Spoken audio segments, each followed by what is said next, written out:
Ah.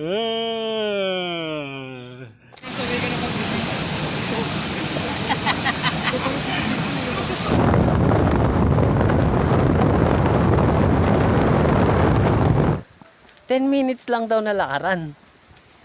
Pero almost 30 minutes na kaming naglalakad.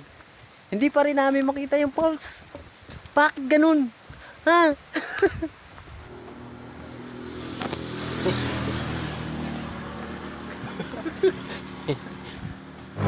Oo.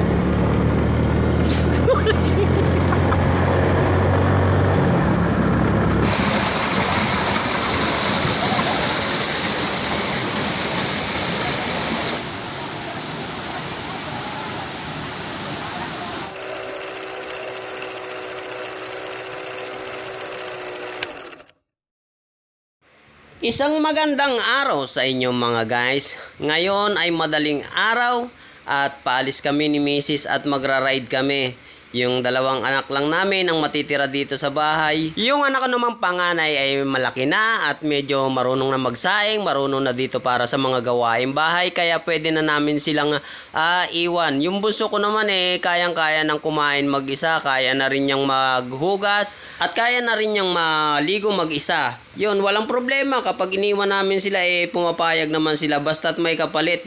May kapalit na pera. Alam nyo naman ang mga kabataan ngayon. Bago mo sila matusan o mapagalaw kailangan talagang may kapalit na pera. Ayan na nga pala, dumaan na kami sa Antipolo at Pililya. Kung makikita nyo yung mga arko dinaanan namin. Pati dito sa Pakil, Laguna. Yung mga pasensya na kayo doon sa ibang mga arko hindi namin sapagkat sobrang dilim pa nung time na dumaan kami doon sa ibang arko. Katulad nung sa Mabitak, sobrang dilim at hindi makita yung pinaka-arko. Nandiyan na nga pala kami dyan sa Lumban, Laguna yung time na yan. At ayan, niloloko-loko ko si Mrs. na mukhang Amazona. Kasi yung buhok niya gulo-gulo. At tuloy nga kami sa biyahe dito sa Lumban, Laguna. Part pa rin ito ng Lumban, Laguna na binabaybay namin itong kalsada na to.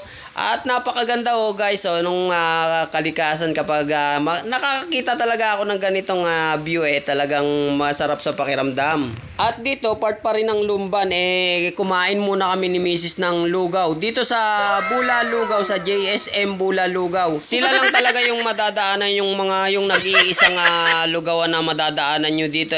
Naghanap talaga kami ng lugawan dito sa kaya Bula Luhan wala kaming makita. Kaya yung lugawan na lang na yan ang aming kinainan. Kaya dyan na lang kami kumain kasi no choice na kami. Wala na kaming no choice at nagugutom na kami nung time na yan. At ito na nga yung sa Kabinte na kami. Ayan yung arko ng Kabinte. May magaganda rin palang falls sa Kabinte. Yung nakita nyo, kung makikita nyo, ayan may nakapaskil na isa ring falls. Hindi ko lang nabasa kung ano yung klaseng falls na yun. At meron din silang mga pinagmamalaki dyan sa Kabinte. Pero dinaanan lang namin yung Kabinte na yan sa may bandang Laguna pa rin yan. At ayun yung mga nagbabike na yan, naglalaguna loop sila. Matitibay sila sa akyatan. Puro paakyat na nga pala dyan guys. At ayan, syempre nag-record na naman tayo ng magandang kalsada. Favorite nating makita talaga yung mga magagandang kalsada. At hindi mawawala yan sa aking bawat vlog, yung mga magagandang kalsada na yan. Kasi yan ang gustong-gusto ko at gusto kong panoorin kahit mismo sa aking vlog yung mga magagandang kalsada na dinadaanan ko. Para syempre pagdating ko sa pag hindi ko na kayang mag-ride papanoorin ko na lang yung mga yung mga videos ko sa aking kumbaga parang alaala na lang to. Halimbawa kapag medyo nagkaedad na tayo at hindi na tayo pwedeng mag-ride. At dito na nga pala tayo sa may bandang sa unahan ng Kabinte at napadaan kami sa mga nagtitinda ng mga rambutan at lansones. At bumili nga pala kami ni Mrs. dyan ng tig 1 kilong rambutan saka 1 kilong lansones. Kasi season ngayon ng guys. Season ngayon ng rambutan at lansones dyan sa Laguna. Kaya bawat gilid ng kalsada guys ay may makikita kayong mga nagbebenta ng mga prutas dyan. Tulad ng number 1 ngayon nga na season ngayon ng lansones at rambutan. Yan ang mga nakahilera dyan ngayon sa may gilid ng mga kalsada dyan sa bandang Laguna, sa Kabinte yan. At Ayun nga guys, napakalaking pasasalamat nga ng mga tao na mas maganda rin kasing suportahan natin yung mga local. At kahit papaano pansinin natin sila sa mga gilid. Kasi malaking bagay sa kanila yan kung bibilhan natin sila. At parang malaking tulong din sa kanila yan kapag binilhan natin sila. Kasi ang tagal nilang mga nag-aabang dyan o agawan sila ng mga, kumbaga, mga customer, bibihira lang minsan dumaan ng mga tao, mga turista. Kaya guys, sana suportahan nyo yung mga local. Kapag napadaan kayo sa mga ganyang mga nagbebenta, bilhan nyo naman kahit papano. O kaya kahit tigkalahating kilo lang, malaking tulong na sa kanila yun guys. Kaya maraming salamat sa mga bibili pa lang in advance dyan sa mga gilid ng mga kalsada dyan sa mga nagtitinda dyan sa bandang Laguna guys.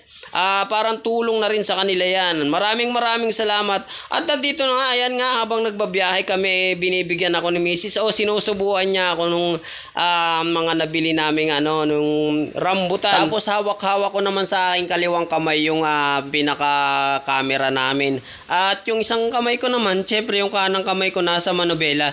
Huwag kayong mag-alala guys, safe naman yung lugar at yung kalsada. Dahan-dahan lang naman ako dyan. At wala naman talagang halos na sasakyan na dumaraan. Kasi talagang bibihira nga yung dumadaan ng mga sasakyan.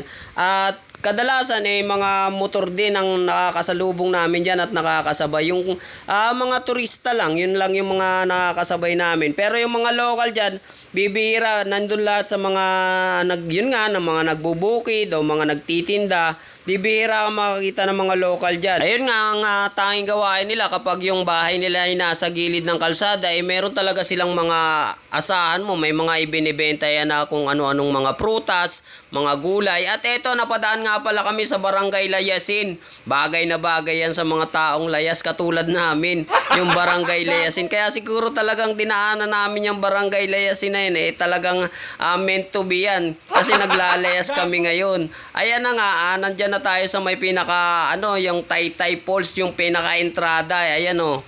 'Di ba? I love Taytay Falls. Yan na yung pinaka-entrada ng falls at bababa ka pa diyan sa pinaka may matarik pa diyan. At eto si Boy Abang. Ayan, kung nakita nyo si Boy Abang yan. Wait lang, ipapakita ko si Boy Abang. O ayan guys, kung makikita nyo si Boy Abang, yan ay nakaharang na agad o haharangin ka kaagad dyan sa may bago ka bumaba ng pinaka falls. Ayan nga, dahil yung tapat na yan ay bahay nila yan. At nagpapabayad siya para magpa-parking. Kapag bago ka talaga dyan sa falls na yan, ay talagang mapapahinto ka sa kanya. Sapagkat hindi mo alam o talagang matatakot ka sa kanya kasi talagang ang laki ng katawan, di ba? At pagkakasabi niya sa amin, dito ka na lang kayo mag-parking at dahil walang parkingan doon sa baba. Ngayon, nung nalaman namin na napakalaki pala talaga ng parking doon, talagang napagtanto namin, naisahan kami ni Boy Abang. Talagang matindi para lang sa sa negosyo niya. Okay lang yun, at least safe naman yung motor namin at yung helmet namin pagbalik namin nung hapon. At eto na nga guys, ang pinakaabangan nyo na pinakamagandang falls na napuntahan ko sa tanang buhay ko. Pinakamalinaw na tubig. Ayan. At pinakamagandang falls talaga to. At parang hindi pa siya, kumbaga parang hindi pa siya naaabuso ng mga tao. Maraming bawal dito guys, tulad dyan sa malapit sa falls.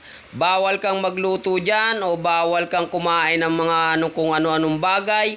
Kailangan doon ka sa may parting baba. Doon ka pwedeng mag-set up ng inyong paglulutuan o mag-iinom kayo. Pwede dyan guys. Basta wag nyo lang ilalagay sa mismong bote. Bawal yung alak sa bote. Kung maaari ay isalin nyo na lang sa bote ng Coke o bote ng mineral, pwede, pinapayagan naman nila yun. Pero yung bote, wag na wag kayong magdadala ng bote dyan sa falls. Sapagkat yun ang number 1 nilang pinagbabawal yung mga bote. Kasi pwedeng mabasag yan o maapakan ng mga tao. At yun nga, may isa pa akong concern na sana tumulong tayo sa kanila sa paglilinis ng kalikasan o dapat may dala tayong sarili nating mga lalagyan ng basura. maging responsable din sana tayo bilang turista o dayo dyan sa lugar nila para syempre maabutan pa rin ng mga anak natin kapag pinuntahan nila yan, maganda pa rin o na-preserve pa rin yung ganda ng kalikasan. Syempre yun ang mahalaga, o kaya nung mga magiging apo pa natin maranasan man lang nila yung may magandang mapupuntahan silang mga pasyalan dito sa Pilipinas na ipagmamalaki naman natin. Halimbawa na lang kapag may mga dumayo sa ating mga turista na galing sa mga ibang bansa, talagang ma-amaze sila o talagang mas gusto nilang balik-balikan ang Pilipinas sa tuwing maaalala nila yung mga magagandang napuntahan nila. Isa sa pinakatatatak sa utak nila, ang Pilipinas maganda talaga. Kaya hindi na natin kailangan mag out of the country o mag-iba-ibang bansa dahil dito pa lang sa atin ay napakarami ng magagandang tanawin, napakaraming magagandang falls, napakaraming magagandang dagat o white sand beach. Hindi mo na kailangan pumunta pa ng ibang bansa. Pero kung afford mo naman, why not? Pero sa tingin ko, nandito na talaga yung pinakaparaiso para sa lahat. At ayan nga pala, nagluto kami ng aming magiging tanghalian. Pero hindi muna kami kumain dyan. Ang niluto nga pala ni Mrs. ay ayan, San Marino corn tuna, ang paborito naming baon kapag kami ay mag-camping o maggagala. Yan talagang San Marino ang hindi nawawala. San Marino baka naman at pansit canton. Ayan, laki may pansit canton. Tapos dingdong baka naman mga guys, pati piatos. At may prutas nga pala kami dyan. At pinagtripan ko na naman si Mrs. habang nagluluto kami. Ayan nga palitaw-litaw pa ang mga ulo at muka. Parang si Smigol. Shout out sa'yo, paring JR Arboleda. Ayan na yung request mo na si Smigol. Ayan isa pa Grabe guys, ibang-iba talaga ang falls na to. Bukod sa pinakamalamig na tubig na naliguan ko, parang may yelo talaga guys ang tubig dito. Kaya kung lamigin kang tao, hindi ka pwede dito dahil parang binabara ng yelo yung lamig ng tubig dito. Yung sa mga nakapunta na rito ay alam na ang sobrang lamig ng tubig dito. Talagang kapag lamigin ka talaga hindi mo kakayanin. Talagang titiklop ka sa gilid. Ayan nga, nagliligo-ligo ako, naglangoy-langoy ako. At yun nga, parang nabigla yung ko dyan, yung katawan ko dyan nung lumublob ako. Parang sumakit yung ulo ko kasi sa sobrang lamig nga ng tubig biglang lublob ako. Tapos nagkape pa kami, mainit pa yung katawan ko. Biglang lublob. Ayan nga, medyo sumakit yung ulo ko talaga niyan guys at nahihilo ko nung time na yan.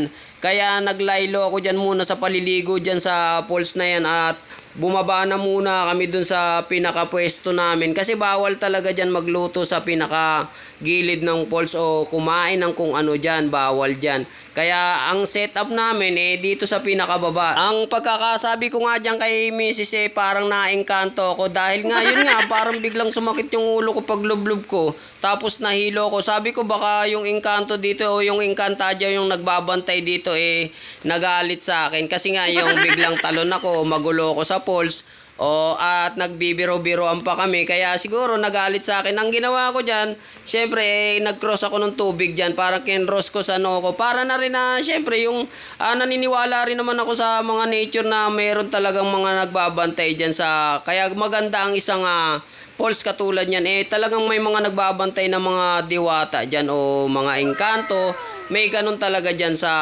isang lugar na ganyan. Pero nung dumating si Emperador ay nawala ang sakit ng aking ulo at puro saya na lang ang aking nararamdaman habang pinagmamasdan ang ganda ng kalikasan. Kaya kayo guys, habang mga bata pa kayo at kaya pa ng inyong mga katawan na gumalagala ay pumasyal kayo sa mga lugar na magaganda katulad dito sa Mahayhay Laguna o Taytay Falls. Dahil kapag matanda na tayo ay hindi na natin magagawa yan. Hindi na tayo makakapasyal sa mga lugar na gustong gusto natin. At syempre maging responsable tayo sa bawat lugar na pupuntahan natin. Sana huwag tayo magkakalat o mag-iiwan ng anong klaseng basura. Dapat kapag pupunta tayo sa isang lugar meron tayong kaakibat na pagpapahalaga sa ating inang kalikasan. Dahil dyan masisira ang kalikasan kapag nagtatapon tayo ng kung saan saan o walang walang pakundangan na pagtatapon ng mga basura. Sana pangalagaan muli natin ang ating kalikasan. Para syempre maabutan pa nga rin ng ating mga kaapu-apuhan o mga anak na makita at maranasan pa rin nila yung ganda ng Pilipinas o ganda ng mga kalikasan dito sa Pilipinas at mai-enjoy pa rin nila. Maging responsable po sana tayo sa ating mga pagkakalat o pagtatapon ng basura. Magdala po tayo kung maaari ng ating mga basurahan at huwag po tayong magtapon muli kung saan-saan ang ating mga basura dahil napakaganda ng Pilipinas. Huwag nating sayangin ang ganda nito. Maraming salamat po ulit.